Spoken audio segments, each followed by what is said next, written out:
Comment vous vous sentez aujourd'hui? Moi, avant, j'étais un peu stressée. Voici un cercle de parole. Ces élèves de 11-12 ans sont à peine rentrés depuis 15 jours à l'école qu'ils prennent déjà l'habitude d'exprimer leurs ressentis en groupe, dirigés par les questions précises d'un enseignant.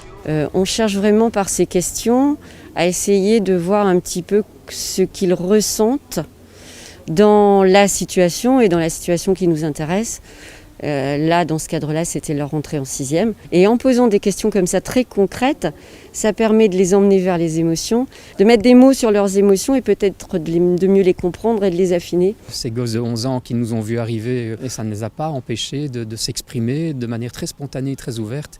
C'était très impressionnant. Un exemple de pratique préventive et restaurative mise en place depuis 2013 ici au collège Léonard de Vinci à Carvin en France. La médiation comme outil pour résoudre les conflits mais aussi favoriser un climat serein d'apprentissage et de vivre ensemble. La délégation de l'enseignement provincial belge en visite ce jour-là est convaincue de son bien fondé. Je pense que c'est un projet très pertinent. Donc au niveau de l'enseignement provincial et plus particulièrement de l'école du futur, il va apporter indéniablement un plus dans les pratiques pédagogiques et dans le suivi quotidien des élèves.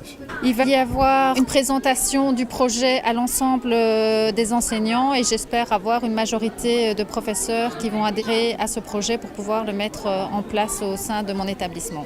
Ça amène vers ce qu'on appelle les soft skills, c'est-à-dire ces apprentissages un peu diffus qu'on n'apprend pas nécessairement à travers une discipline, mais qui sont plutôt des apprentissages de vie, de respect mutuel, d'écoute, de positionnement pour aller vers la résolution de problèmes et pas pour envenimer les problèmes.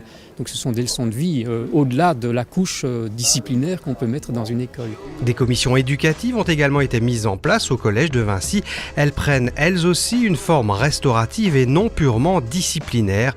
Les professeurs ont été formés à ces outils qui leur demandent de grandes qualités d'écoute et d'empathie. Les pratiques préventives et restauratives ne sont pas la panacée, c'est un outil éducatif qui, combiné à un certain nombre d'autres outils, permettent de travailler sur ces champs-là, sur le décrochage scolaire, les questions de harcèlement, les difficultés qu'on rencontre. C'est une arme supplémentaire qui nous permet de travailler sur ces champs. Pratique préventive et restaurative côté français, intelligence multiple côté belge.